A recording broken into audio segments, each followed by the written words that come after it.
सद्गुरुदेव भगवान की, सच्चिदानंद भगवान की। ओम।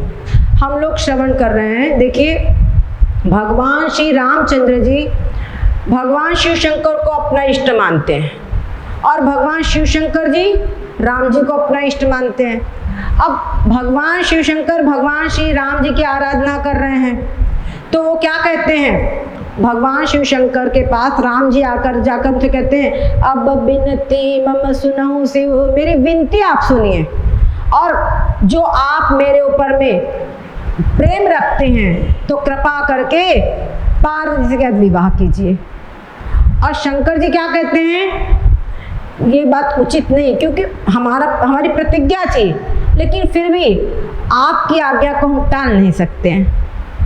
समझे? दो, वो उनके इष्ट, वो उनके इष्ट, और उस मर्यादा का पूरा पालन कर रहे हैं। अब उसके बाद में भगवान ने क्या कहा? ठीक है, तुम्हारा जो पन था, तुम्हारी जो प्रतिज्ञा थी, यही तन से सती भेंट मोहि नाई, वो तो पूरी हो गई, क्योंकि अब सती जी का वो तन तो है नहीं, तो वो बात तो तुम्हारी पूरी हो गई। लेकिन अब उर राख्यो जो हम कहो, जो मैंने कहा, अब मेरी बात को रखिए, अब आप पार्वती जी के साथ में विवाह कीजिए। तो भगवान ये बात कहकर रामचंद्र जी अंतर्ध्यान हो गए और भगवान शिव शंकर जी ने उनकी वही मूर्ति अपने हृदय में रख ली और उनके ध्यान में मग्न हो गए। अब क्या हो रहा है कि उसी समय पर सप्त ऋषि शिव पही आ रहे, सप्त ऋषि वहां पर आ गए भगवान की प्रेरणा से। तब क्या बोल रहे हैं भगवान शिव शंकर कि तुम जाकर पार्वती जी के प्रेम की परीक्षा लो, पार्वती पे जाए तुम प्रेम परीक्षा ले हो, उनके प्रेम की परीक्षा लो। तब शंकर वहां चले गए सप्तऋषि। जब वहां गए हैं तो उनका जो प्रथम दर्शन किया है, उस प्रथम दर्शन का उनके ऊपर क्या इफेक्ट हुआ? क्या बोल रहे हैं? ऋषि न गौरी देखी तह कैसी, मूर्ति मंत तपस्या जैसी। ऐसा लगता था साक्षात तपस्या ही मूर्तिमान होकर के प्रकट हो गई है। उनका शरीर अत्यंत क्षीण हो गया था, लेकिन शरीर का तेज अत्यंत वृद्धि को प्राप्त हो गया था, अत्यंत बढ़ गया था। उनको देख करके उन्हें मन ही मन नतमस्तक हो गए। फिर भी परीक्षा लेने को आए थे तो बोले, ओ शैल कुमारी, करो कवन कारण तप भारी, किसके लिए तुम ये तप कर रही हो भारी तप? और के अवराधो का तुम चाहो, हम सन सत्य मरम किन कहू। तुम किसकी आराधना कर रही हो? तुम क्या चाहते हो? हमको सच सच बताओ। अरे तब पार्वती जी बड़ी विनम्रता के साथ बोली, मन में सकुचा गई और लजा गई और बड़े प्रेम से, बहुत ही शीलवतियों के विनम्र भाव से कही, कहत वचन मनु अति सकुचाई, हंस्यो सुनी हमारी जड़ताई। आप हमारी जड़ताई, हमारे मन में बड़ा संकोच होता है और आप भी हमारी जड़ताई सुन करके क्या होगे? हंसोगे। ये उनकी विनम्रता थी। और क्या कह रहे हैं? मनोहट परान सुनई सिखावा, चाहत बारी पर भीति उठावा। नारद कहा सत्य सोई जाना, बिनु पंखन हम चाहे उड़ाना। देखो ने अभिवेकु हमारा, चाहिए सदा शिव ही बरतारा। क्या कह रही है कि देखो ऋषियों, हमारा मन बड़ा हट पे पड़ गया है, कितना इसको समझा रहे हैं लेकिन इसको सुनता नहीं है। और नारद जी ने जो कहा बस उसी को सत्य मान के उसी पे जुट गया है, वही करना चाहता है और बिना पंखों के जैसे हम उड़ना चाहते हैं, हम जैसे जल के ऊपर में दीवार बनाना चाहते हैं, ऐसा हमारा हट है। हमारा विवेक तो देखो, है ना? विवेक तो देखो, चाहे सदा शिव ही भरतारा। हम शिव जी को ही सदा सदा अपना पति रूप में वर्ण करना चाहते हैं। जब इतनी बात सुनी ऋषियों ने, सप्त ऋषियों ने, तो सुना और हंसे। सुनत बचन बिरसे हृषय, गिरि संभव तव देह। और क्या बोले, अरे तुम्हारा जो शरीर है सचमुच में तुम पर्वत से उत्पन्न हुई ना, पत्थर से उत्पन्न, तो पत्थर ही हो। बात ये थी। नारद कर उपदेश सुनी कयो बसेउ किस रोगे। अरे नारद की बात सुनकर किसका घर बसा है?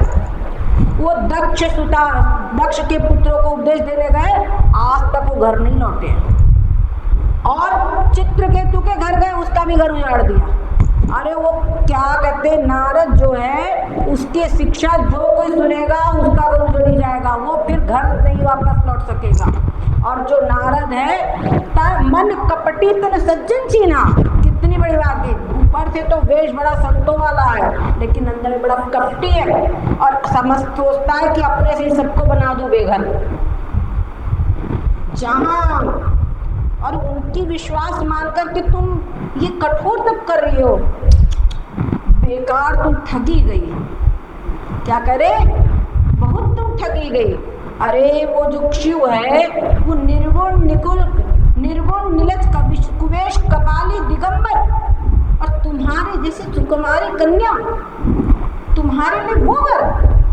नारद तुम्हारे को पूर्ण रूपे ठग लिया है। अरे पहले पंचों के कहने से उसने सती से विवाह किया था, लेकिन बाद में उसका त्याग कर दिया, बेचारी ने जाकर आत्महत्या कर दिया।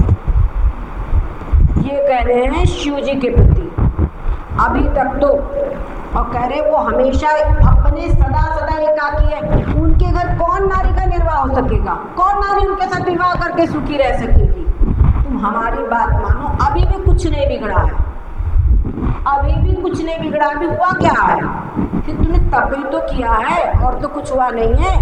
अजहु मानहु कहा हमारा, हम तुम कहूँ बरुनी कविचारा। अति सुंदर सुचि सुखद सुशीला, कावई वेद जासु जस लीला। दूषण रहित सकल गुण राशि, श्रीपति सुपुर वैकुंठ निवासी। क्या कह रही है? अति सुंदर, पवित्र, सुखद और सुशील। और क्या कह रहे हैं? सारे वेद जिनका यश गाते हैं, जिसका यशोगान करते हैं, और उनके अंदर में कोई दोष नहीं है, हर प्रकार के दूषण से वो रहित है। और कौन है वो? श्रीपति, वैकुंठपुर के निवासी श्रीपति जी। वो तुम्हारे लिए सुंदर, तुम्हारे जैसी सुशील कन्या के लिए, सुकुमारी कन्या के लिए वही श्रेष्ठ वर है। जहाँ उन्होंने, अरे हमसे बताई होती तुम तो अभी कुछ नहीं बिगड़ा है। नारद को तुम छोड़ो, हम तुम्हारे से उन्हीं का तुम्हारे साथ विवाह करा देंगे। अब ये बात जहाँ सुनी, भगवान शिव की निंदा और नारद जी की निंदा। आपको समझिए ये वही पार्वती जी है जिन्होंने अपने पिता के द्वारा जब शिव जी का अपमान देखा तो सहन नहीं किया, सहन किया, तुरंत सबके बीच में उनका अच्छी तरीके से उनको फटकार लगाई और अपने शरीर को त्याग दिया, क्योंकि तुम्हारे अंश से ये शरीर उत्पन्न हुआ है। जो शिव का निंदा करे तो शरीर को मैं नहीं रखूंगी। ऐसी निष्ठावान सती जी वही तो पार्वती रूप में है। शिव जी की निंदा और नारद जी की निंदा कैसे सहन कर सकती है? तुरंत उन्होंने कहा, तुरंत उनकी बात जहां वो शीलता पूर्वक, सुशीलता पूर्वक, बड़े विनम्रता पूर्वक बात कर रहे थे, बिल्कुल उनका गेर ही बदल गया। जो उनका मानसिक गेर था वो पूरी तरीके से वृत्ति ही बदल गई, तुरंत कठोर हो गई। क्या कहती है? सत्य कयो गिरि भाव तनु है। तुमने सत्य कहा कि मेरा जो शरीर है पर्वत से उत्पन्न है, और पर्वत का स्वभाव क्या होता है? वो अचल और अड़िग होता है, टस से मस नहीं होता। तो वही मेरा भी स्वभाव है, मैं टस से मस नहीं होने वाली। अरे तुम्हारे, और फिर जो वो होता है स्वर्ण, वो भी तो पत्थर से उत्पन्न होता है, और उसको जितना जलाओ उतना वो चमकता है। अपना स्वर्ण, अपना जो स्वभाव है उसको नहीं छोड़ता। तो मैं भी पत्थर से उत्पन्न हूँ, चाहे मेरा शरीर रहे चाहे नष्ट हो जाए, पर याद रखना हट न छूट छूटे बरु देहा। चाहे शरीर छूट जाए पर मेरा ये हट नहीं छूटेगा। और कहते हैं, और नारद वचन मैं परिहरऊ, आप बसो भवन उजरो नहीं करो। नारद जी के वचनों को मैं नहीं त्यागूंगी, चाहे मेरा घर बसे चाहे उजड़ जाए, इससे मेरे को कोई डर नहीं है। गुरु के वचन प्रतीत न जेहि, सपने सुगमन सुख सिद्धि तेहि। और उनको शिक्षा दे रही है। देखो सारे वेदों में बात कही गई है कि गुरु के वचनों में जिसको विश्वास नहीं है उसको सपने में भी सिद्धि सफलता की प्राप्ति नहीं हो सकती। और नारद जी मेरे गुरु है, इसलिए उनकी बात को मैं कदापि नहीं त्याग सकती, चाहे मेरा घर बसे चाहे उजड़ जाए, कोई इससे मेरे को फर्क नहीं पड़ता। और क्या कह रही है, महादेव अवगुण भवन विष्णु सकल गुण धाम, जय कर मनुरम जाय सन तेहि तेहि सन काम। भले महादेव अवगुण के भवन है और जो विष्णु जी है सारे सद्गुणों की खान है, सद्गुणों के धाम है, लेकिन जिसका मन जिस पर चला जाए उसको उसी से काम है। इसलिए तुम अपने यहाँ से हटो। जो तुम, और मैं आपका अपमान नहीं कर रही हूँ, आप भी सप्तऋषि हैं, इसलिए आपका मैं अपमान नहीं कर रही हूँ, परंतु जो तुम मिलते हो प्रथम मुनीसा, सुनते हो सिख तुम्हारी धरी सीसा। अब मैं जन्म संमोहित हारा, को गुण दूषण करे विचारा। जो तुम्हारे हट हृदय अभिषेकी, रही न जाई बिनु किए बरेखी। तो को दुखियन आल सुनाही, बर कन्या अनेक जग माही। क्या कहती है, ये जो जन्म है इसको तो मैंने शिव जी के लिए हार गई, अब कुछ नहीं हो सकता। ये जन्म हमने शिव जी के लिए हार गए, और इसीलिए अब कौन उनके गुणों पे, कौन उनके दोषों पे विचार करे।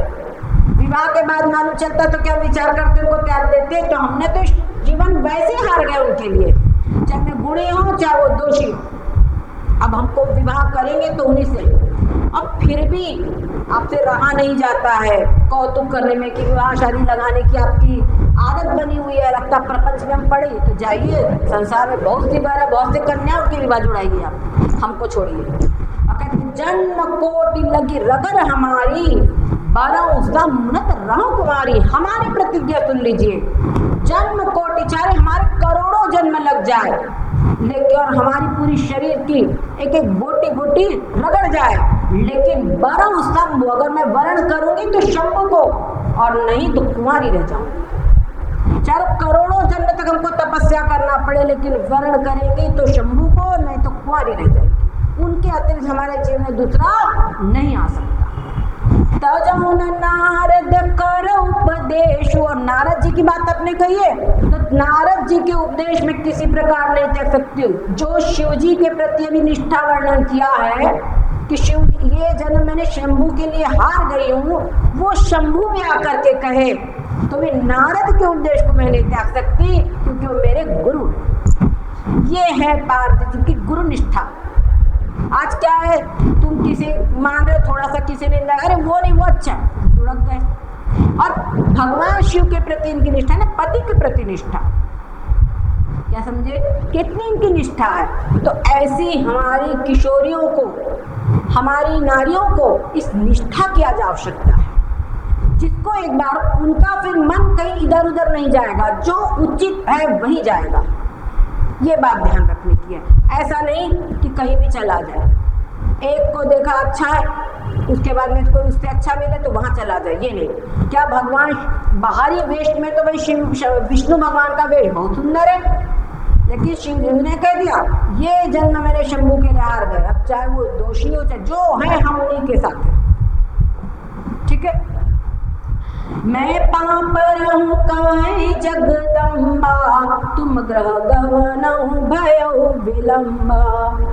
व्याकुल हो गई। अब शिव सप्तऋषि श्रेष्ठ जन है, सप्तऋषि श्रेष्ठ जन है, मैं आप लोगों के पाप पड़ते, आप लोग जाओ अपने घर, मेरे को मेरा काम करने दो, मेरे को दे दो। इस प्रकार से उनको उत्तर दिया।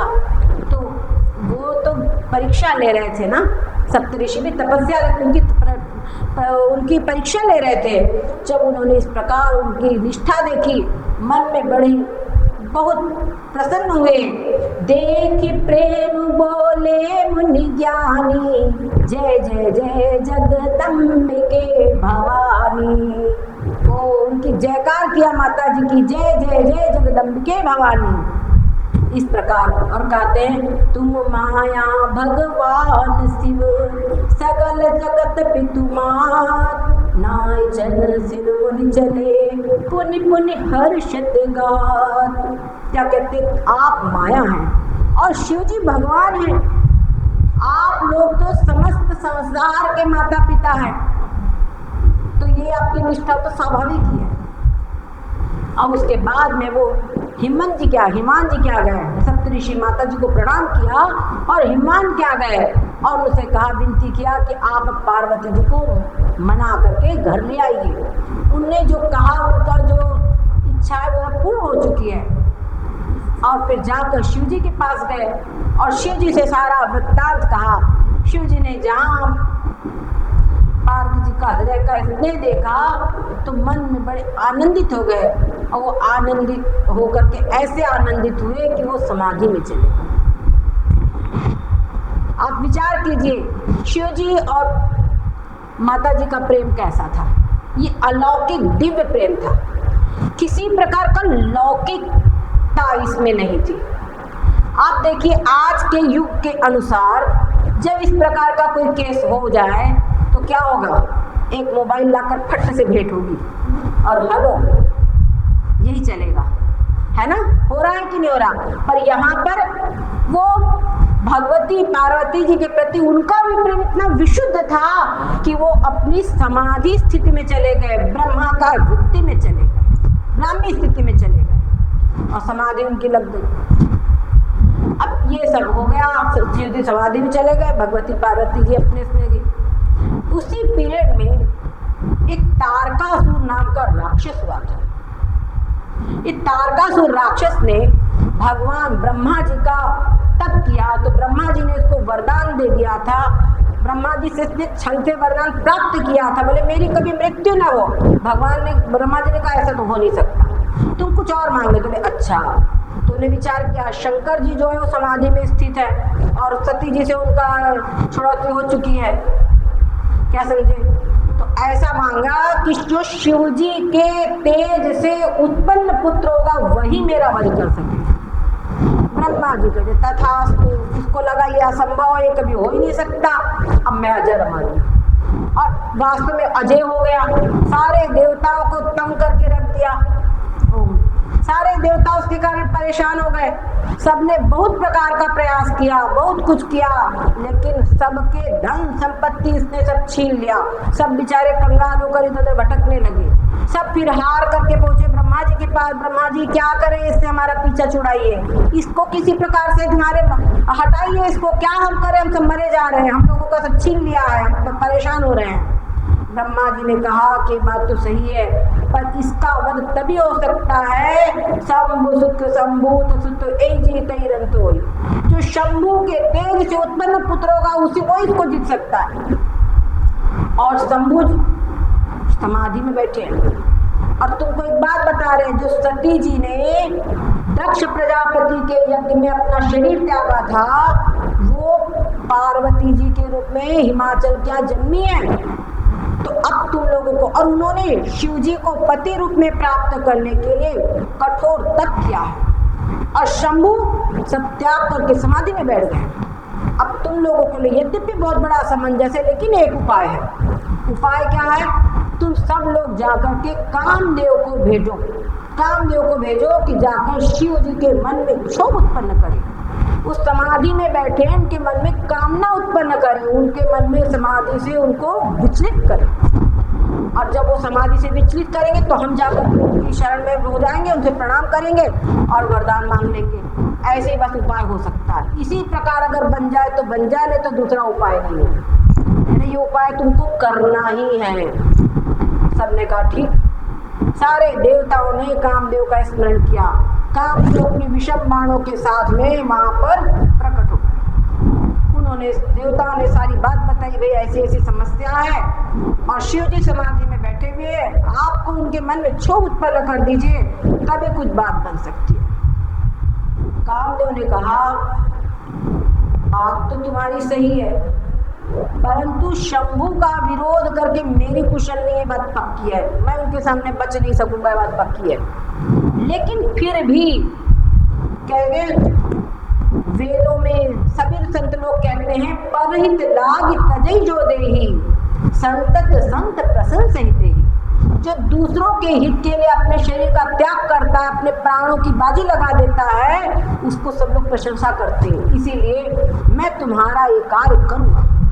और ये कह करके चले गए कामदेव, चले शिव जी जहाँ पर है। अब वहां पर जब चले, देखा शिव जी अपने समाधि में स्थित है, उन्होंने अपना प्रभाव का विस्तार किया और अपना जन जो बाण था वो सब उन्होंने चलाया।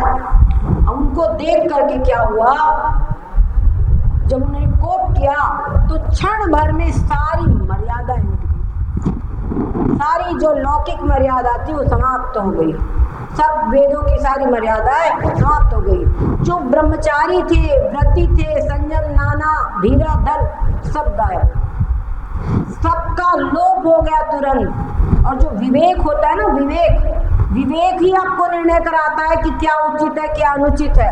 वो विवेक अपनी सेना के सही जन ग्रंथों में छुप गया, मतलब ग्रंथों में रह गई उनकी बातें, आचरण में सब समाप्त हो गई। समझ गए? क्या कहने को ग्रंथों में सिमट करके रह गया, अब क्या हो गया, सब लोग व्याकुल हो गए, सबके हृदय मदन अभिलाषा। और यहाँ तक कि जो लता निहार नमई तब शाखा, जो लता है मतलब जो स्त्रीलिंग है वो पुरुष पुल्लिंग की तरफ सब आकर्षित होने लगे और वो इधर आकर्षित हो गए। सब जगह ये विपरीत आकर्षण उत्पन्न हो गया, जड़ों तक की स्थिति ये हो गई। तो तुलसीदास जी कहते हैं जहाँ अस्थि दशा जड़न कह करनी बरनी को कहीं सकल सचेतन बननी। तो जो चेतन है उनकी बात में हम क्या कहें, बस बहुत ही पशु पक्षी सब जहाँ पे मर्यादा नाम की कोई चीज ही नहीं रह गई। जब इतना देखा, सिद्ध विरक्त महामुनि जोगी ते भी काम भस भय वियोगी।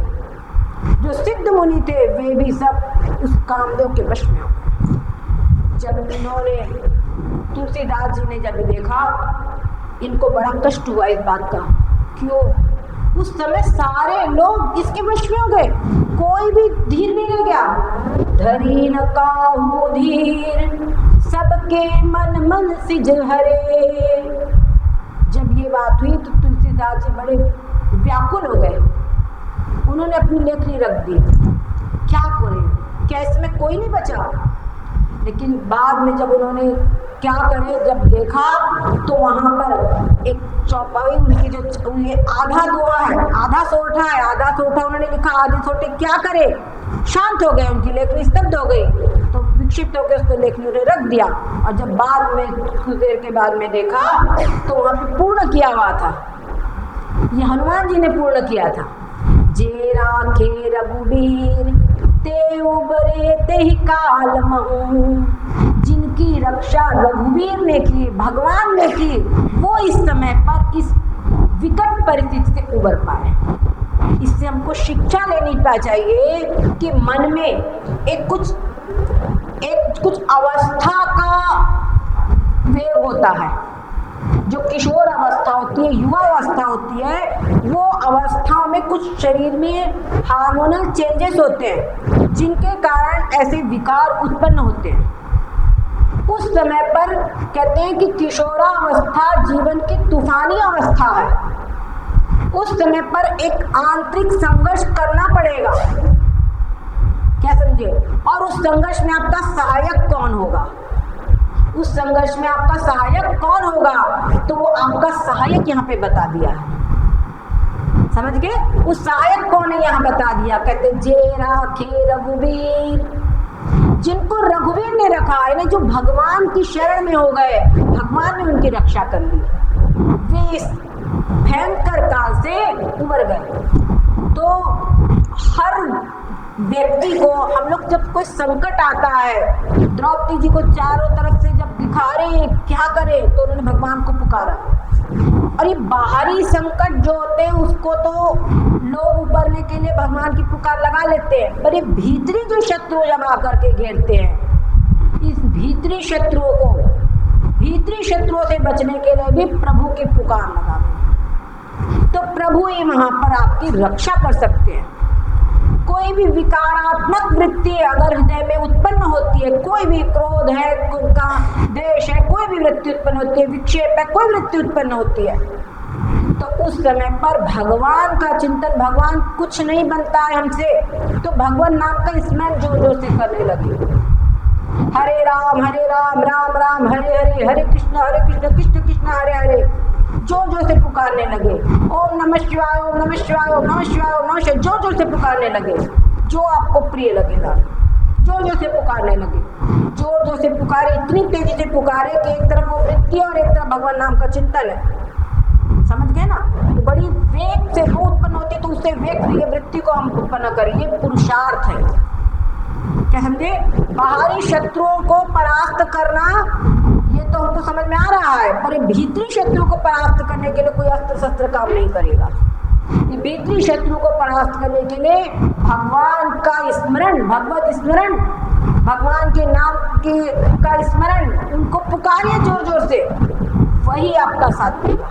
ये आपका कौन मित्र होगा इन परिस्थितियों में? ये हमारे भगवान ने आपको, तुलसीदास जी ने बड़े प्रेम पूर्वक करुणा करके हमको बता दिया। इनको साथी बनाइए। जे राखे रघुबीर ते उबरे ते काल महू। अब उसमें पर 2 घड़ी के लिए कौतुक हुआ, और उसके बाद में जो लग काम स्तंभ पे गए, और उसके बाद में वो शंभू के पास गए। जहां शंभू के पास गए तो क्या हुआ, शिव जी को देख कर तो डर गए। अब वो डर गए तो उनका जो विस्तार था वो हल्का हो गया, तो सारे जितने भी लोग थे सब सुखी हो गए। उनकी जो व्याकुलता होती वो समाप्त हो गई। भय तुरंत सब जीव सुखारे, सारे जीव सुखी हो गए। अब उसके बाद में क्या हुआ, अब कामदेव ने विचार किया कि शिव जी के सारे लोग व्याकुल हो गए, लेकिन शिव जी लगभग नहीं हुए हैं, शिव जी की समाधि लगभग नहीं हुई है। बोले अब क्या करें? अगर हम लौट जाते तो भाई हमारी भी कोई बात है, कैसे हम लौट जाए? खाली इनको एक ये बीड़ा यही उठाया, यही काम करने के लिए हम चले, अब खाली लौट जाए तो भी उचित नहीं है, तो भी हमारी लज्जा की बात है, तो क्या करें? फिर लाज करू करीब नहीं जाए, इसीलिए इसमें लज्जा मालूम होती है, तो क्या करें? आखिर उन्होंने सोच लिया मरने के लिए तो निकले ही है, जो होगा तो देखा जाएगा। ओखली में क्या बोलते, ओखली में सिर दिया तो मूसल से क्या डर, जो होगा देखा जाएगा। जानते थे शिव जी क्या खुले तो क्या होगा। उन्होंने बस अपना बाण लिया, कुसमित नवतुल राज विराजा, और अपना कान सीधे शिव जी के हृदय पर, जहां शिव जी के हृदय के अंदर में लगा, एक क्षण के लिए बस उनकी समाधि बने।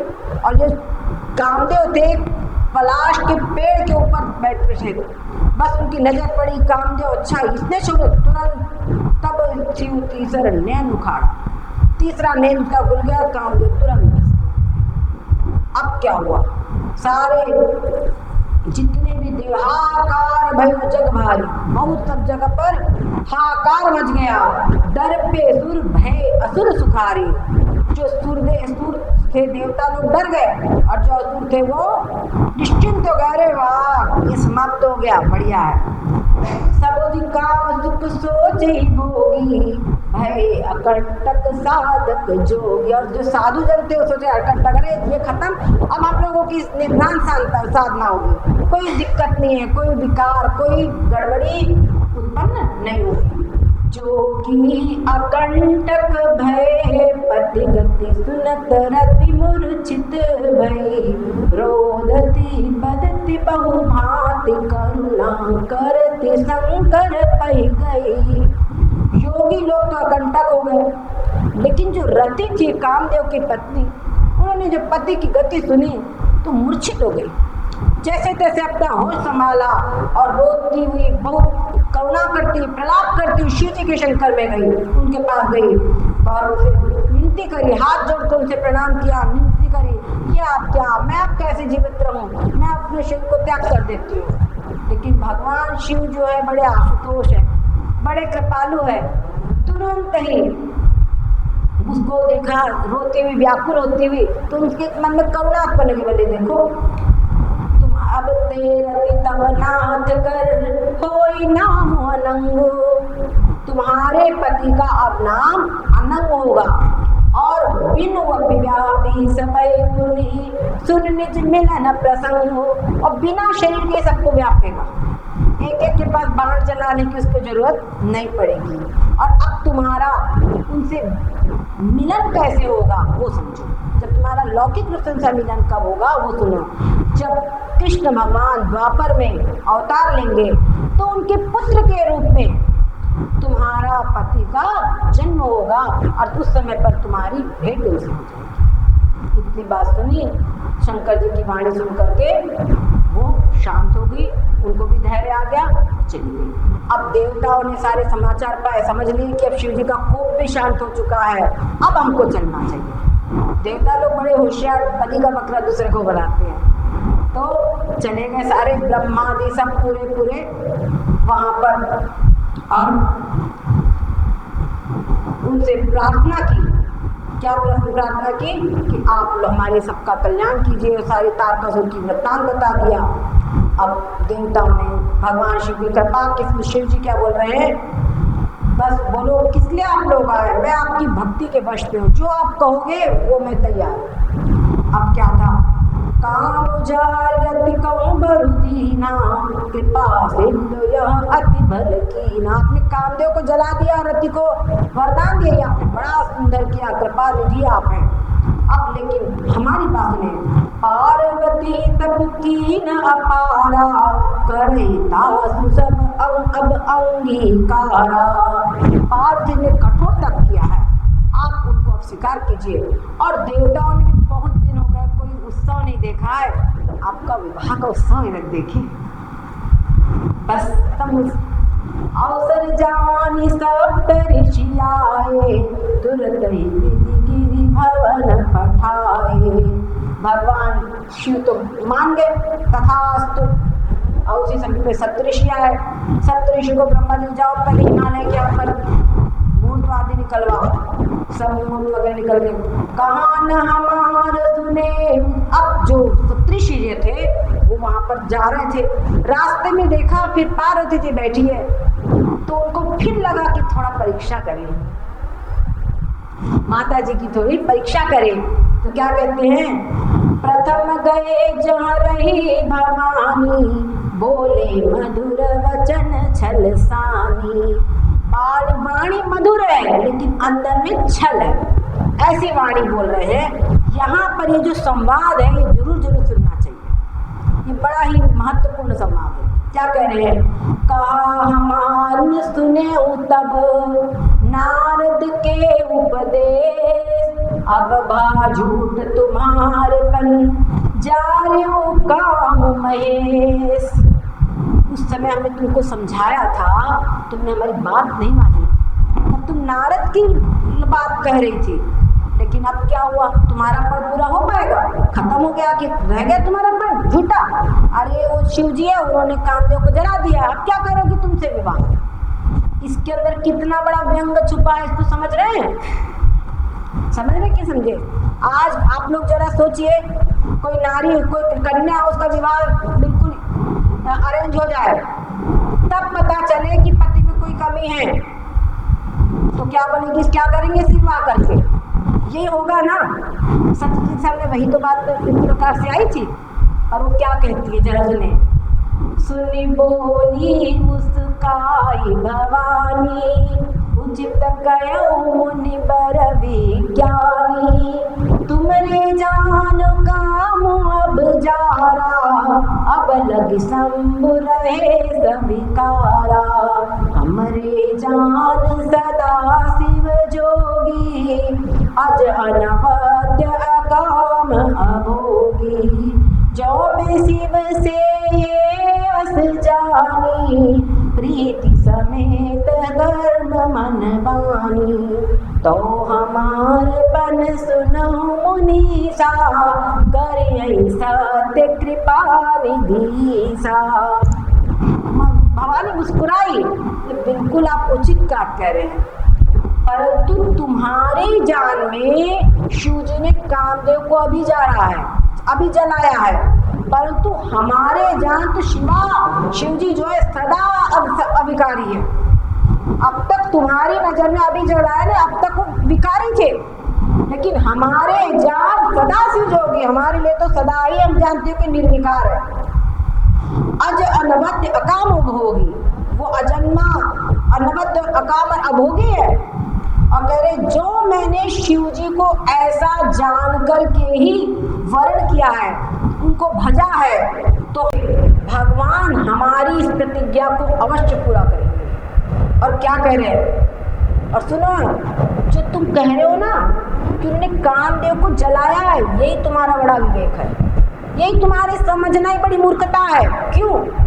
तात अनल कर सहज सुभाऊ, हिमते निकट जाए नहीं काहू, गए समीप सो अवसि न साई, असि मन्मथ महेश की नाई।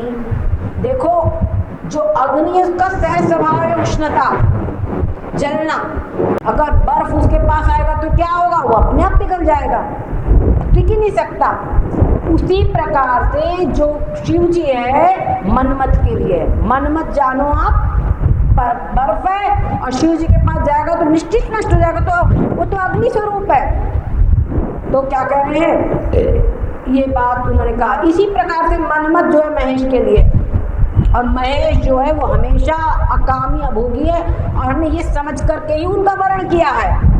हमने किसी भी लौकिक जो तुम्हारी कुत्सित वासना से युक्त होकर के उनका वर्ण नहीं किया है, समझ गए? तो पूर्ण रूप में निष्कपट निश्चल दिव्य प्रेम की मूर्ति है भगवती। कुछ लोग बड़ा उंगली उठाते हैं, उनको समझना चाहिए इन चीजों को। हर्षे मुनि वचन सुनी, देखी प्रीति विश्वास, चले भवानी नाई सिर, गए हिमाचल पास। जब इस प्रकार उनकी बात सुनी तो बहुत हृदय के अंदर में उनका प्रेम, उनका विश्वास, ये सब देख करके बहुत प्रसन्न हुए, उनको प्रणाम किया और फिर हिमाचल के यहाँ पर चले गए। और उनको सारा प्रसंग गिरिपति को, मतलब हिमालय गिरिमान को सुनाया, और मदन दहन सुनी अति दुख पावा, कामदेव का भस्म होना सुनकर हिमाचल को, क्योंकि वो भी संत हृदय थे, किसी की मृत्यु सुनकर के उनको बड़ा कष्ट हुआ मन में। बहुरी कहे रति कर वरदाना, फिर जब रति का वरदान मालूम हुआ तो वो भी सुख होगा। ठीक है, चलो, इन्हें उसका भी उपाय हो गया है। हृदय विचार स्तंभ प्रभुताई, सादर मुनिवर लिए बुलाई। अब उन्होंने हिमाचल में श्रेष्ठ मुनियों को आदरपूर्वक बुलाया। शिव जी देख रही कितना करुणा निधि है, और फिर पत्री, विवाह की पत्रिका बनाई सप्तऋषि को के पास में, सप्तऋषि को दे दी और चरण पकड़ उनकी विनती की। उन्होंने जाकर लगन पत्रिका ब्रह्मा जी को दी, और उसको पढ़ते समय सबके मन बड़ा प्रेम हो रहा है। अब लगन बाजी अज सबई सुनाई, सबको सुनाया, विवाह की 10 बातें पक्की हो गई है। अब क्या हुआ, सब विवाह, जब भगवान शिव का विवाह सब तय हो गया है, तब क्या हुआ, लगे सवारन सकल सुर, बान विविध विमान, होई सगुन मंगल सुबद, करई अप्सरागान। सब अपने अपने वाहन सजाने लगे, जाना है अपने अपनी गाड़ी मेंटेन करने लगे, अपने अपने वाहन सब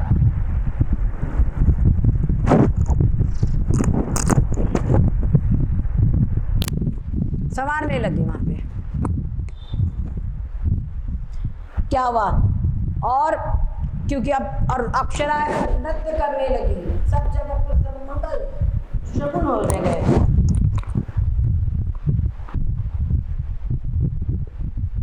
मंगल शगुन सब कहीं होने लगे।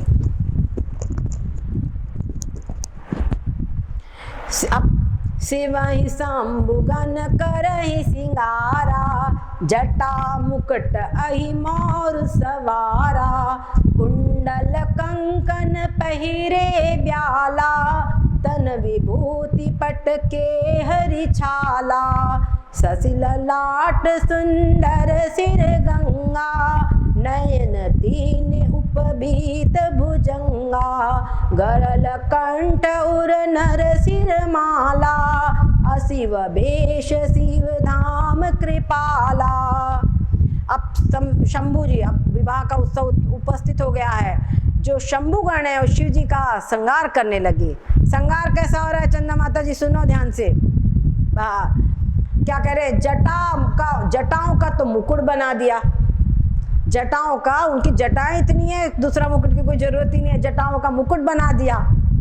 और उसके ऊपर में जो वो थे ना सांप का मोर बना दिया। ऐसी मोर बनाते तो सांप के फन, वो मोर बना दिया।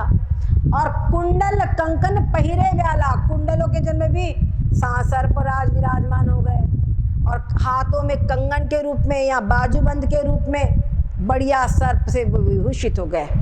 तन विभूति पट केहरी व्याला, पूरे शरीर पे भस्म शमशान की भूति रमन करते हैं, सब रमा लिए। और शरीर के ऊपर में बागंबर केरी छाला, केरी मतलब श्रृंग का जो छाल होता है उसकी चर्म, उसको धारण कर लिया। शशि ललाट सुंदर सिर गंगा, सूर्य जो है वो चंद्रमा ललाट पे धारण कर लिया। सिर के ऊपर में गंगा जी विराजमान है। और नयन तीन नयन है उनके। उपवीत जो वो जनेऊ बना, वो भी काय का, भुजंगा का, सांप का भुजंग जो था वो जनेऊ रूप में धारण कर लिया। और गरल कंठ, हृदय, यहाँ कंठ में क्या है, हम लोग वो पहनते हैं ना माला वगैरह, तो गरल में उनके क्या है, विष वड़ा नील कंठ दिखाई पड़ते, बड़े सुंदर। उर नर सिर माला, और यहाँ पे जो मनुष्यों की खोपड़ी की माला पहने हुए हैं, मुंड माला पहने हुए हैं। अशिव वेश शिव धाम कृपाला, ये बात बड़ी, इनका वेश कैसा है, अशिव है, लेकिन ये स्वयं शिव रूप है, ये बड़ी खात है। और देखा जाए तो सबका वेश अशिव है। ये जो शरीर है ये शव है, तो ये अशिव है, लेकिन इसके अंदर में जो आत्म तत्व विराजमान है वो शिव रूप है। उसके विद्यमान से शरीर भी मंगल दिखाई पड़ता है, मंगल रूप दिखाई पड़ता है। तो वहां भगवान शिव ने अपना अशिव वेश धारण करके यही संकेत किया है कि सबका जो वेश है शरीर, ये क्या है, अशिव है। इसमें जो आत्म तत्व है वही शिव रूप है, वही तुम हो, बस वही समझो अपने आप को। कर त्रिशूल, हाथ में त्रिशूल ले लिए, डमरू विराजमान ले लिए, और बैल की सवारी कर ली, और विविध प्रकार के बाजे बजने लगे। जो शिव को देख करके देवताओं की नारियां मुस्काने लगी, प्रसन्न होने लगी। और क्या कह रही है व्यंग से, वर लायक दुल्हनी जगन माही, इस वर के लायक कोई दुल्हन नहीं है संसार में। विष्णु विरंच आदि सुर ब्राता, चढ़ी चढ़ी वाहन चले बराता। विष्णु भगवान, ब्रह्मा जी और सभी देव सब अपने अपने वाहनों पर चढ़ गए और चले, बारात में शामिल होने के लिए चल गए। सूर्य समाज सब भांत, देवताओं का समाज हर प्रकार से अनूप था, वो लोग अपने हिसाब से बढ़िया श्रृंगार किए हुए थे। नहीं बारात दूल्हा अनुरूपा, उन्होंने देखा, क्या कह रहे हैं, इस दूल्हे के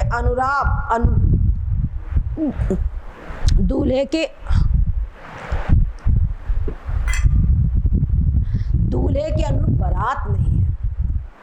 विष्णु मतलब भगवान शिव का वेश ऐसा और हम लोग वैसे सजे धजे, तो इनके अनुसार हमारी बारात नहीं है।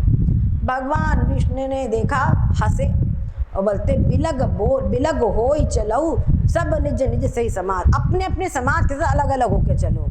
समझ गए, मुस्कुरा के बोले, बरु अनुहारी बारात न भाई, हंसी करई हो परपुर जाई। वर के अनुसार बारात नहीं है, पर लोग दूसरे घर जाके हंसी होगी, अपना अपना समाज लेकर के साथ साथ में चलो। विष्णु की बात सुन के सब देवता भी मुस्कुरा दिए, सब अपने अपने समाज के साथ में ही खो लिए। अब शिव जी ने जब ये देखा सुना, वो भी मन में बड़े मुस्कुराए, बोलते अच्छा, यानी हमारी बारात में, हमारी संगत में तुम चलोगे नहीं, अब हम अकेले रहेंगे क्या? अभी बताते हैं। हरि के बिंग वचन नहीं जाही, वो कहे कि अच्छा ये हरि के व्यंगात्मक वचन की नहीं जाएंगे, मुस्कुराए। अति प्रिय वचन सुनत प्रिय के रे, भृंगी प्रेरी सकल गण टेरे। अपने गण जो थे भृंगी, उनको भेज कर अपने सारे गणों को बुला लिया। हम क्या खाली चलेंगे, तुम हमसे दूर चलोगे तो अभी हमारी बारात दिखाते हैं। क्या हुआ? शिव अनुशासन सुनि सब आए, प्रभु पद जल जसीस तिन नाय। सारे गण आ गए, भगवान शिव शंकर के चरणों पर उन्होंने प्रणाम किया। नाना वाहन नाना वेश, उनके जो गण आए थे उनके भी नाना प्रकार के वाहन थे और नाना प्रकार का वेश थे। बेसे शिव समाज निज देखा, शंकर जी ने अपना समाज देखा तो हंसे। उनके जरा समाज की वर्णन सुन लो। को मुखहीन विपुल मुख काहू, कोई तो ऐसा है जिसका मुख ही नहीं है, और कोई ऐसा है जिसके कई मुख है। बिनु पद कर को बहु पद बाहू, कोई ऐसा है जिनके हाथ पैर ही नहीं है, और कोई ऐसे जिनके बहुत सारे हाथ पैर है। विपुल नयन को नयन विहीना, किसके बहुत सारे नयन है, किसी के एक भी नयन नहीं है। हृष्ट पुष्ट हो अति छतन कीना, कोई तो बहुत हष्ट पुष्ट और कोई एकदम दुबला पतला। तन, ये शिव जी की बारात का वर्णन एक छंद में गोस्वामी जी कर रहे। तन खीन को अति पीन, पावन को अपावन गति धरे, भूषण कराल कपाल कर सब सद्य सोनित तन भरे। क्या कह रहे? कोई बहुत दुबला है, कोई बहुत मोटा है, कोई एकदम पवित्र है तो कोई एकदम अपवित्र है। और भयंकर किसी ने गहने पहने हैं और किसी के हाथ में, और गहने भी कैसे, सांप आदियों के गहने पहने हुए हैं, और किसी के हाथ में कपाल है, कपाल है मनुष्य की खोपड़ी, और की कोई अपने शरीर में ताजा खून लपेटे हुए हैं। अरे बाप रे बाप, गधे कुत्ते सुअर सयार के समान किसी का मुख है, और गणों के वेश अगणित है, कौन गिने उनको। बहुत प्रकार के प्रेत विशाच योगिनियां वो सब वहां पर जमे हुए हैं। नाचई गावई गीत परम तरंगी भूत, सब सारे भूत नाच रहे गा रहे हैं। जस दूल्हा तस बनी बराता, बस ये बारात जो थी ऐसी विशाल बारात पहुंच गई वहां पर। कहाँ? और सब ऐसे विचित्र थे जगत में। अजर जो पर्वतराज हिमालय थे, उन्होंने सब पर्वत, सारी नदियां बड़े सुंदर सुंदर वेश धारण करके आ गए वहां पर बारात की अगुवाई करने के लिए। और जब बारात वहां पे पहुंची, जब वहां पर नगन बड़ा सुंदर सजा हुआ था। अब जब वहां पे पहुंची तो क्या हुआ? सबने जब देखा वहां पर छोटे छोटे बच्चे आए, उन्होंने भूत प्रेतों की बारात देखी तो कहते हैं अरे बाप रे बाप, देखिए सो उमा विवाह घर घर। कहते जो जियत रही बारात देखत, पुण्य बढ़ती कर सही। अरे बड़ा पुण्य होगा जो इस बारात को देखकर जीवित रहे। ऐसी बात छोटे छोटे बच्चे घर जा जाके कर रहे हैं, सारी बताकर कोई ऐसा है कोई वैसा है। अब ये समझ सुन करके सब जगह पर समुझी महे समाज सब जननी जनक मुस्काई, बाल बुझाए विविध विधि निडर हो डर नाए। उनके माता पिता मुस्कुराए, समझ के शिव जी की बारात है, लेकिन कहा कि साहसो को डरो मत। अब अगवानी लेने के लिए गए, सोने की थाली में उसके आरती वगैरह कर रहे हैं। तो क्या हो रहा है? भागी पवन पैठी पति त्रासा, जो लोग देखा सब भागे अपने आप गए। मैं पर सब घबरा करके भागे। मैना ने जब देखा ये ऐसी बारात, अत्यंत माता के हृदय में अत्यंत कष्ट हो गया। सबसे बात माता को चिंता होती है, मेरी बेटी किस घर में जाएगी, इसका पति कैसा होगा, मेरी बेटी का जीवन कैसा होगा। सबसे अधिक माता को, और फिर इकलौती और पार्वती जैसी सुशील पुत्री, इतने वर्षों तक इतनी कम आयु में, इस सुकुमार अवस्था में जो खेलने खाने की उम्र होती है। अब देखो बच्चों को, मेरे को यही टॉफी चाहिए, वो उम्र होती है। उस उम्र में उन्होंने भगवान शिव के लिए कठोर तप किया है। ये बात सब देखी मैना ने। कस कीन बरु राह विधि जही तुम ही सुंदरता दई, जो फलु चाहिए सुर तरही सोबर बस बबूर ही ला गई। क्या कहते हैं? हे पुत्री, अपनी पुत्री को हृदय से लगा लिया और कहते हैं ये क्या विधि ने किया जो तुम्हारे को एक पागल वर दिया है। जिसने तुमको इतनी सुंदरता दी है उसने ऐसा तुम्हारे को वर दिया है। जो फल कल्प वृक्ष पे लगना चाहिए वो बबुल के पे लग रहा है।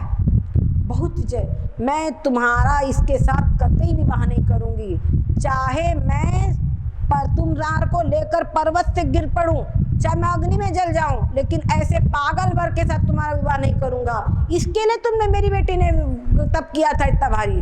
मैं ना बहुत व्याकुल हो गई। भई विकल अबला सकल दुखित देख गिरना, उनको देख के सारी नारियां व्याकुल हो गई। नार, अब वो गुस्सा हो रही है बहुत मैना जी।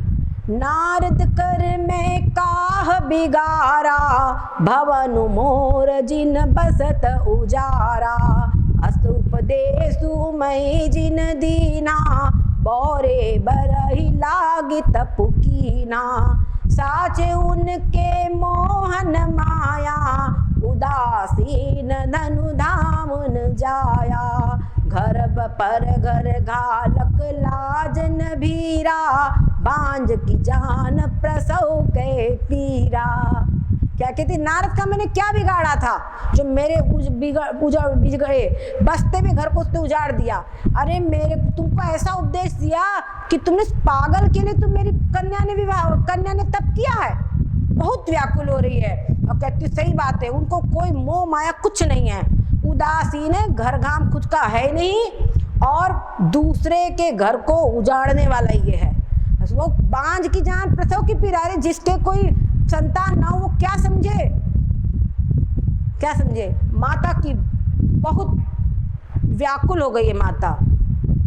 जननी बिकल बिलो की भवानी, बोली जुत विवेक मृदु बाती। पार्वती जी ने माता को व्याकुल देखा तो उनको समझाई, माँ तुम ऐसे क्यों व्याकुल हो रही हो। अरे जिसकी किस्मत में जो लिखा रहता है वैसा ही निमित्त बनता, वैसा ही होता है।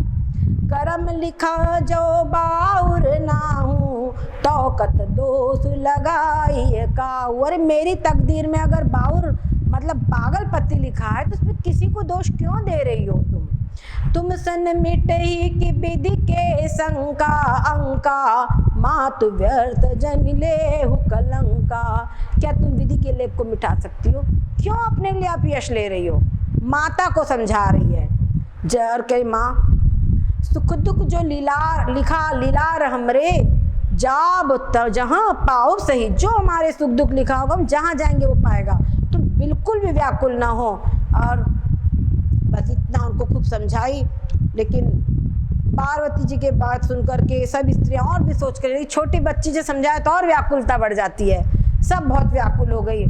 तेई अवसर नारद सहित अरु ऋषि सप्त समेत, समाचार सुनि तुहिन गिरी गवने तुरत निकेत। सारा समाज हिमाचल पे के पास पहुंच गया कि सब नारियां ऐसे से व्याकुल हो रही है शिव जी को देख करके। तब वहाँ सप्तऋषियों को नारद जी को लेकर के हिमाचल आए और फिर तब नारद सभी समझाया, सब नारद सबको समझाया। और जो पूरा प्राचीन प्रसंग था कि किस प्रकार से इन्होंने ये सती थी और इन्होंने अपने प्राण का त्याग किया था और ये तुम्हारे यहाँ पार्वती जी के रूप में उत्पन्न हुई हैं। ये शिव जी की अर्धांगिनी वही शक्ति है। इनका तो लिखा ही उनके साथ न जाने क्या अनादिकाल से संबंध है। तो ये तुम इसमें दुखी मत हो, ये उनकी ही धर्मपत्नी, उन्हीं की शक्ति है। अजा अनादि शक्ति अविनाशिनी, सदा शंभु अर्धंग निवासिनी। तो सदा शंभु की अर्धांगिनी है।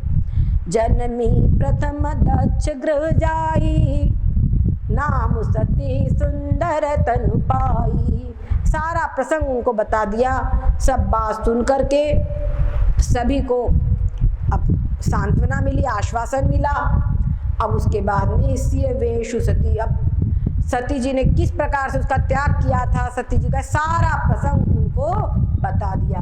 अब क्या था, सब शांत हो गए और फिर भगवान शिव का विवाह पार्वती जी के साथ में बढ़िया वहाँ पर भोजन की पंगत लगी। और पंगत क्या लगी मालूम है, जो भगवान शिव की बारात के जो बाराती थे ना, वो पत्तल को पापड़ समझ के खाने लगे। गारी मधुर स्वर देहि सुंदर बिंग वचन सुनावही भोजनु करई सुर अति विलंब विनोद सुनि सच पावही। मधुर वाणी में गाली गाई जाती है ना, गाली गाई जाने लगी, बढ़िया सुंदर सुंदर सारी रस में पूर्ण होने लगी। और फिर हिमंत वहां पर फेरे का समय आ गया। बोली सकल सुर सादर लीने सबई जथोचित आसन देने, सारे लोगों को व्यवस्थित पूरा हो गया। जैसी विवाह के अब उसके बाद में सखियों ने श्रृंगार करके मुनीश्वरों ने पार्वती जी को बुलाया। अब पार्वती जी बैठते ना, पति पत्नी साथ में दूल्हा दुल्हन वहां पे बैठ गए हैं। जब इस प्रसंग का वर्णन सुनिए, क्या कहते हैं। कोटियु वदन नहीं बने बरनत जग जननी शोभा महा सकुचई कहत श्रुति शेष सारद मंद मति तुलसी कहा छवि खानी मातु भवानी गवनी मध्य मंडप शिव जहाँ अवलोकि सकहि न सकुच पति पद कमल मनु मधु करु तहाँ। वहां पर विराजमान हो गए भवानी की, उनकी शरीर की शोभा कैसी है, करोड़ों मुखों से भी उसका बयान नहीं कर सकते। और वेद शेष जी सरस्वती जी सब उनकी सुंदरता का वर्णन करने में सकुचा जाते हैं। और तो तुलसीदास जी कहते मैं तो मंदमती हूँ, कहाँ उनका वर्णन कर सकूंगा। क्या कह रहे हैं कि शोभा की खान भगवती पार्वती जी है, और जहाँ शिव जी थे वो वहां पर वो विराजमान हो गई। और संकोच के मारे शिव जी के चरणों को यानी उनका जो मन है, मन रूपी जो मधुकर है वो शिव जी के चरणों में पहुंच गया है। लेकिन संकोच, समाज का संकोच, ये शील है, ये भी संकोच आजकल तो ये रहा ही नहीं है। तो ये शील है, तो संकोच के कारण वो चरण कमलों को देख नहीं पा रही है, इतनी लजा रही है। हृदय के अंदर में विराजमान है शिव जी, और शिव जी के चरणों में उनका मन रूपी भौरा पहुंच गया है। समझ गए, उनका मन रूपी भौरा शिव जी के चरणों में पहुंच गया है, लेकिन नेत्र की दृष्टि वहां नहीं पहुंच पा रही है, संकोचवश। एक ये शील था, और एक आज की स्थिति क्या है, मंच पे बैठे बैठे बातें करने लगती है, होता है कि नहीं। तो कहां तक समाज में गिरावट आई है जरा देखिए। मुनि अनुशासन गणपति पूजे शंभु भगवान को सुनि संशय करे जनी सुर ना दीजिए जान। फिर मुनियों की आज्ञा थे शिव जी और पास गणेश जी का पूजन किया। कोई बोले गणेश जी का पूजन कैसे किया, वो तो शिव जी के पुत्र थे। बोले देखो गणेश जी जो सुर है वो अनादि है, इसलिए शंका नहीं करना। तो शिव जी के विवाह में भी गणेश जी का पूजन हुआ है, ठीक है। अब जैसी विवाह की जो भी विधि है, हर प्रकार से गई गिरी सकुस कन्या पानी भवई समर्पी जानी भवानी। भाव को भवानी समर्पित की, कन्यादान उनका किया, पानी ग्रहण सब किया, पूरे दास दासी तुरग घोड़े रथ नागा तमाम उनको सब दिया, पूरी जो बहुत सब कुछ दिया। और बड़े ही जब विदा का समय आया तो जननी उमा बोली तबलीनी, उनको बुलाया और बार बार उनको गोद में लेती है, बार बार मिलती है, बार बार बिछड़ती है। ये उनकी विदाई की जो घड़ी होती है बड़ी ही कष्टप्रद होती है। माता पिता को अपनी इच्छा से अपनी कन्या को विदा करते हैं, लेकिन फिर भी कन्या का बीचों में बहुत ही क्लेश होता है। और उनको शिक्षा दे रही है, करे सदा शंकर पद पूजा नारी धर्म पति देव न पूदूजा। शंकर के चरणों की हमेशा सेवा करना नारी के लिए यही एकमात्र धर्म है, इसके लिए कोई दूसरा धर्म नहीं है। इस प्रकार से सब कह रही है बार बार, और पुण्य पुण्य बार बार मिलती है। और फिर उसके बाद में किसी प्रकार से बड़ी मुश्किल से वहाँ पर निकलती है। भगवान शिव शंकर को उन्होंने समर्पित किया और क्या कहा कि ये हम इनको आपको वर्णन कर रहे हैं, कह रहे हर गिरजा, कह रहे इनको हम वर्णन कर रहे हैं, कोई अगर त्रुटि हो इनसे तो आप इनको क्षमा करें। तो भगवान शिव शंकर भी देखो, वैसे तो भले अमंगल वेश वगैरह धारण किए हैं, लेकिन उन्होंने माता जी को बड़ी सांत्वना दी, माता को उन्होंने बड़ी सांत्वना दी और उसके बाद में वहाँ पर से विदा ली। और इस प्रकार से भगवान शिव शंकर और उमा का फिर से विवाह संपन्न हुआ।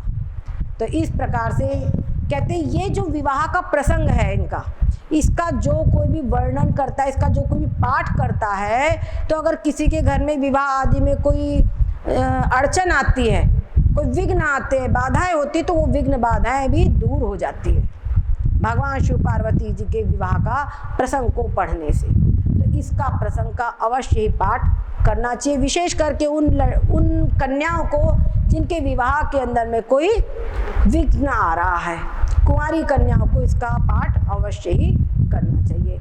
बहुत समय के अभाव में हमने संक्षेप में ही इसका वर्णन किया है, नहीं तो इसका वर्णन करें तो अभी घंटा भर और चले कम से कम। ठीक है, तो सद्गुरुदेव भगवान की, सच्चिदानंद भगवान की जय हो। इसमें शिक्षा लेना मुख्य बात ये है हमारे किशोरों को और हमारे युवाओं को, कि भगवती सती की किस प्रकार की गुरु निष्ठा है, किस प्रकार की भगवान के प्रति निष्ठा है, किस प्रकार से गुरु के प्रति निष्ठा है, किस प्रकार से पति के प्रति निष्ठा है, और किस प्रकार वो अपने संकल्प में दृढ़ है। इस दृढ़ता की हमको शिक्षा लेना है, अपने जीवन में हमको सफल करना है। पार्वती जी एक नन्ही सी कन्या, उन्हें शिव जी को समाधि से हिला दिया, ऐसे केवल कामदेव ने नहीं हिलाया, ये इनके द्वारा वो हिलाए गए हैं। क्या समझे? तो कन्याओं को विशेष करके सात्विकता धारण करके ही इस मेन बात इस सात्विक भाव से ही गृहस्थ आश्रम में प्रवेश करना चाहिए, विकृत हृदय से नहीं। ये बात अवश्य ही शिक्षा ले दे, और जब ऐसा होगा तो आगे जो संतति होगी वो भी सब सात्विक होगी। और अगर कहते हैं जैसा बीज होता वैसा ही वृक्ष होता है। ठीक है, सद्गुरुदेव भगवान की, सच्चिदानंद भगवान की। ओम सर्वे भवन्तु सुखिना, सर्वे सन्तु निरामया, सर्वे भद्राणि पश्यन्तु, मा कश्चित् दुःखभाग् भवेत्, सभी सुखी होवे सदा, होवे सभी निरोग, सबका ही कल्याण हो, किसी को नहीं दुख भोग। ओम पूर्णमदः पूर्णमिदं पूर्णात् पूर्णमुदच्यते, पूर्णस्य पूर्णमादाय पूर्णमेवावशिष्यते। ओम शांति शांति शांति।